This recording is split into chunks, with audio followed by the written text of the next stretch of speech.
So if you are a natural lifter, should you listen to guys on the other side of the fence? The saucy boys, the enhanced aficionados. So ultimately I thought of a few reasons why you should not, a few reasons why you should, and then ultimately what I think the best possible solution is. Now the first is that drugs will change the training, or at least change the range of what could be effective. So these are going to actually make you more sensitive to the training so you could do far less and still grow. I don't think it's a coincidence that high intensity training did not originate out of the silver era, but later after the advent of steroids. And so because you're so sensitive to the training, you can get away with doing less and still grow, or you can recover from far more and still grow. So instead of having a relatively moderate window that you have to target and have to hit, you can basically do almost anything and grow, especially if you're taking enough stuff. And I have followed a lot of stuff from some enhanced lifters that just doesn't work for naturals. A lot of this fluff and pump, mind-muscle connection type of stuff, super slow reps, focusing on the contraction, the squeeze, that kind of stuff just doesn't work particularly well for most natural lifters. But if you are taking PEDs and your bloodstream is full of various compounds, just flushing that into the muscle and getting a nasty pump, which is going to be aided by those compounds, might be enough to grow. But if you're natural, probably not. And if Arnold was natural, would he be so in love with the pump? Probably not, because he wouldn't be getting as much of an intense pump, and it would not be as correlated with growth. Again, in the silver era, they didn't talk about the pump very much, and I don't think that is a coincidence. And if you're natural, you're probably going to be training close to failure, either to it, near it, maybe beyond it in some cases, but I don't think keeping a whole bunch of reps in reserve is going to be the way to maximize your gains. Whereas I've seen some ridiculously massive enhanced lifters never even sniff failure, keeping many, many reps in the tank. If you try to copy that as a natural, you're probably not going to get very good results. I remember watching some video like 5 years ago. It was this circuit training, not close to failure, like fluff and pump. The set probably took about 5 or 6 minutes total, just exercise after exercise after exercise, just to get as much of a pump as possible. And these guys grew from that, and it was actually very effective. But again, if you try to copy this as a natural, it's not going to go anywhere. I promise you that, because I've tried stuff like this. I've talked to other naturals who have tried stuff like this, and it just falls flat. And I think that risk aversion for enhanced lifters is a real thing. Just because you are much, much larger, your tendons maybe are not growing at the same rate as your muscles, and yeah, you do need to be more careful. However, if you're natural, you have that natty privilege of your tendons growing slowly, but your muscles also growing relatively slowly, and thus they are in line, and so you don't need to worry as much about muscle tears or tearing your bicep or your pec or anything like that. I'm not saying it could never happen, but most of those seem to happen more in enhanced lifters. And so if you are too risk averse as a natural because you're watching these risk averse enhanced guys, your training might not be the best. Next, number 2, there are those who claim that genetics and steroids are basically the same thing, that if someone has really, really good genetics, or if they are enhanced, these are basically the same exact situations. I completely disagree. First, there are very, very few natural lifters who are so absurdly gifted that they didn't have to learn during the process. They exist, they're out there, but they usually are not the very, very top guys. Because either way, getting to your potential as a natural lifter requires a lot of trial and error, a lot of careful observation, a lot of planning and plotting and plateauing, and you're not going to get near your potential unless you are thinking. And at this point, I've talked to hundreds of very, very developed, very, very advanced natural lifters, and all of them know their shit. All of them can talk about the details of training. They have their own ways of saying things. Sometimes it's a little bit more intuitive. They don't exactly know how to describe every little piece and part of it. Maybe sometimes they aren't the most articulate or eloquent, but they all know their shit. Every single one. However, I don't think the same can be said of all enhanced lifters. I've talked to some guys where, man, they just have no idea. And I think this is because you can't up your genetics, but you can up the dose. And so every lifter will eventually hit a plateau. It's inevitable, whether you're enhanced or natural. The only issue is that when you're already enhanced, almost always the solution is just become more enhanced. And so that doesn't really help you learn. That doesn't really help you get better. And that knowledge that you didn't gain doesn't transfer to your audience. Whereas if you're natural, even if you have very, very good genetics, it often does. Not always, but often.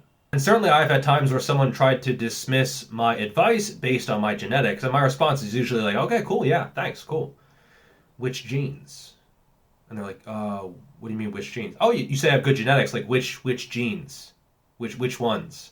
And they're like, oh, okay, actin, myo... Squeal some alleles, bitch! By the way, this video is sponsored by Boostcamp. So I've been using Boostcamp to track my progress, and I have been loving it. It's very easy to use, very intuitive. It is not a pain in the ass. A lot of apps I don't really like. I'm a little bit old-fashioned. I was very attached to my Excel spreadsheets, but Boostcamp, I've been very, very happy with it. It's very easy to use, and also gives you access to some of the best programs out there. I myself have 3 programs up there: Ravage, Rampage, and the Recovering Powerlifter program, if you want to check those out. And once again, thank you to Boostcamp for sponsoring this video. Boostcamp, not a pain in the ass. Good catchphrase, huh? You like that? The reality is, when most people say genetics, what they really mean is, you look impressive, therefore you must have good genetics. Well, how do you know what proportion of that is genetics? What proportion is hard work? What proportion is time? What proportion is knowledge or consistency or dedication or sleep or learning and having an iterative process and being observant? You have no idea. I don't even have a full picture of my own genetics. So when I see a comment from someone who's like, oh, genetics, you've no clue. You have no idea. Now, what does someone who has average genetics look like if they spend 10 years doing productive, intelligent, thoughtful, progressive training and focusing on that to the exclusion of everything else in their life? We don't know. We just don't know, because almost no one does that. And so we don't actually know what the average person might look like. If you took all the resources of the planet and the number one source of status was how jacked you were, and every single person on Earth was just focusing on that, and we had all the resources of the entire planet to fight off an alien invasion where the only factor was how much muscle you have, I don't think I would be a standout, and I think most people would be shocked at how high the average would be. I've had the message of, oh, well, you're on PDs. No, actually, I'm lifetime natural. Oh, well, genetics, right? It's a way to almost cope with not trying. You know you're not going to try, and so it's just like, oh, well, that's never going to happen. I'm never going to get near there. Well, you haven't tried. 3, they are a bad source if they downplay what the drugs do. If they say, oh, it's just the cherry on top, like they just add a little bit of polish, just a few pounds here, they just help you retain muscle when dieting, etc. Bullshit. And this is very, very common, I think, because a lot of enhanced lifters, they want to seem relevant, and they want their advice to be heard, and often they just want to make money, and so they downplay the enhanced side of things.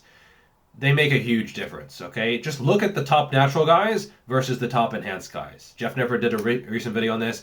It was like often 40, 50, 60 or more pounds of muscle different. That's not the cherry on top. That's like half the fucking cake. Like, if steroids only make a small difference, why are you risking your health and potential death doing something illegal, taking them? If steroids don't do anything, why did the Russians make that glorified glory hole in the bathroom of the Olympics so they could pass portions of piss in between to beat the drug tests, right? Like, if they didn't do anything, why would that be a focus? But often they don't like talking about that because 95% or more of their audience is natural, and it does dilute their advice and credibility. And I think in a lot of cases it absolutely should. And so at 5'10", 6 feet, somewhere around there, the best natural lifters on stage are like 190 to 200s in a lot of cases. Well, not a lot of cases, but in a few cases. The best enhanced lifters at that height are like 260, 280, even 300. And so, yes, those are both outliers, but they're both outliers. And that's directly comparing the best naturals to the best enhanced guys. And so, yeah, there's a big gap there. Next, some enhanced lifters, they do downplay what is possible naturally, and they are essentially blackpilling their audience, saying stuff like, oh, you'll never go far as a natural, you'll never get jacked as a natural, oh, like, you want to stay skinny, stay natural, like a day natties, a day wasted, shit like that. And if you are natural and you want to stay natural, just don't follow people like that. They are less than useless. Next, I've noticed that the further you go back in history, the better the advice is. So a lot of the modern guys, the IFBB pros, the biggest guys, the guys who hit 300 pounds, very little of what they say is actually useful for the average natural lifter. And I've tried a lot of their stuff. It just doesn't really pan out. They're playing a different game, essentially. You go back to the golden era, there's a lot more good advice. A lot of what Arnold said was actually good. However, some of it was not good as well. You go back to the silver era, the vast majority of what they say actually works for most natural lifters. There are some exceptions, but by and large, the silver era, those guys had fantastic advice. Very reasonable, not super low volume, not super high volume, the importance of moderation, progressive overload, etc. They had really, really good advice overall because it was before the enhanced side of things really even existed. Next, let's think of some reasons why you might want to follow and listen to enhanced lifters. The first would be inspiration. I think especially for beginners, enhanced physiques are going to be the first ones they see regardless. You know, the natural community is kind of gated behind other accounts. Like, you're not going to stumble across my account or Basement Bodybuilding or Alex Leonidas first, most likely. And so often people, they kind of fuck up their training first and then they stumble across this community. But I think for inspiration and getting people into lifting, maybe some value here. Next, I think that strength-focused guys, so powerlifters, strongmen, weightlifters, etc., often still have good advice. And I've noticed that a lot of the best advice from enhanced lifters, it's not from the bodybuilders, it's from the strength-focused guys. And I think a lot of what they say actually has pretty good carryover for natural lifters. Number 3, guys who trained naturally for a long time, long enough to hit those plateaus and actually struggle against them and learn in order to get over and get through those plateaus before eventually hopping on. Those guys generally still have pretty good advice as long as they remember that struggle and they remember how things changed as they became enhanced and then more enhanced, etc. So if they spent like a year or two natural, probably not a good source of advice. You know, if there's some 17-year-old who's just blasting his face off on TikTok, yeah, he might look amazing, but his advice is almost always going to be dog shit. Next, if someone coaches natural lifters, this means that they have to actually learn or keep in touch with what works for natural lifters. They can't just give them the plan that might work for a 300-pound enhanced trend bologna sandwich eating dude. No, they have to actually individualize things, at least if they're a reasonably good coach. And so I think if they're coaching natural lifters, this is generally a good sign as well. Number 5, technique. I think that especially for strength, whether you're enhanced or whether you're natural, technique is still something that's going to be a pretty good one-to-one transfer. So if I listen to Pete Rubish, who deadlifted 900 plus pounds, talk about the deadlift technique, you best believe your boy's taking notes if I care about the deadlift. I'm not going to be like, well, you know, when you did 900 plus, you were enhanced. Well, that's kind of irrelevant when it comes to this. Same thing if Julius Maddox was talking about the bench press. Yeah, maybe leverages are different. Maybe his recovery curves are different because of how freaking huge he is. But generally, technique is something that you should listen to regardless of pharmacological status. And there are some enhanced lifters who I have listened to in the past and still listen to if they are enhanced or were formerly enhanced. Pete Rubish, Alexander Bromley, Vigorous Steve. I actually had a podcast with him discussing this kind of stuff, which I will link in the description if you want to check it out. John Meadows, Daniel DeBrock, Dave Tate, and yeah, even Mike Israetel. I think if you take a more principle-based approach, a lot of those principles will carry over. You just might need to tweak them to yourself, which you will need to do anyway, regardless of your training status or pharmacological enhancement status, etc. And ultimately, listen to someone's words. What are they actually saying?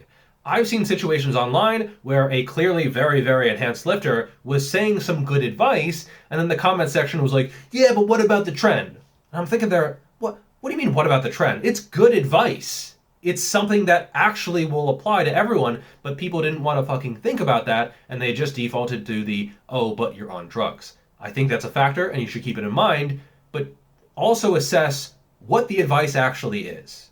So I think in general, natural sources are going to be better for natural lifters, but it is by no means a sure thing. And I think in a lot of cases, naturals give bad advice and enhanced lifters give really good advice. So you have to assess the advice based on just what it is, which I realize if you are a beginner, if you are not as experienced, if you haven't consumed a lot of information before, it can be really tough to actually just assess a source.